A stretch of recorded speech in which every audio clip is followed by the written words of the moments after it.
On the surface, it looks like you go out, you buy Doris Kearns Goodwin's book. Right. You hire the finest American playwright. You go get Steven Spielberg, you add a little water, and I know that's not the way it happened.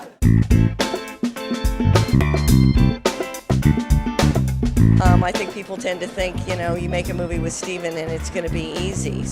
We started going to studios to see if we could make a movie about Lincoln. Everybody passed. We had all three major studios pass, even with Steven Spielberg at the helm. That's when we realized this was going to be a tough haul and that we were going to have to find a way to stay resilient and focused and tenacious and find a way to get it made. It was one of those ideas that started with a simple conversation in Washington, D.C., and Doris Kearns Goodwin was there. And they were standing off to the side chatting, and he simply said, "What are you working on?" And she said, "Well, I'm thinking I'm going to do this book on Lincoln." But it wasn't until Doris had really put her book together and we were introduced to the Lincoln that you see on the screen. And that's really what Tony took from the book. I'm particularly proud that it found an audience, but it's also become part of the dialogue. I mean, it's amazing to, as recently as the second inaugural with President Obama, to have him mention the movie, to talk about the movie, to have his hand on Lincoln's Bible.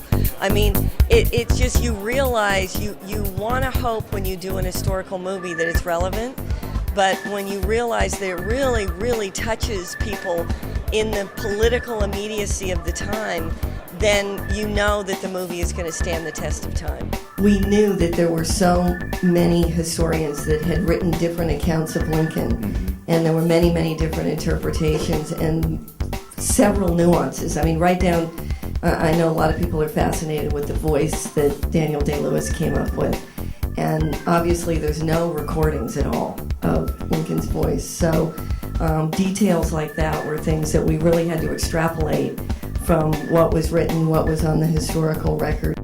What was it like reading this 500-page script? Well, when the 500-page script arrived, right.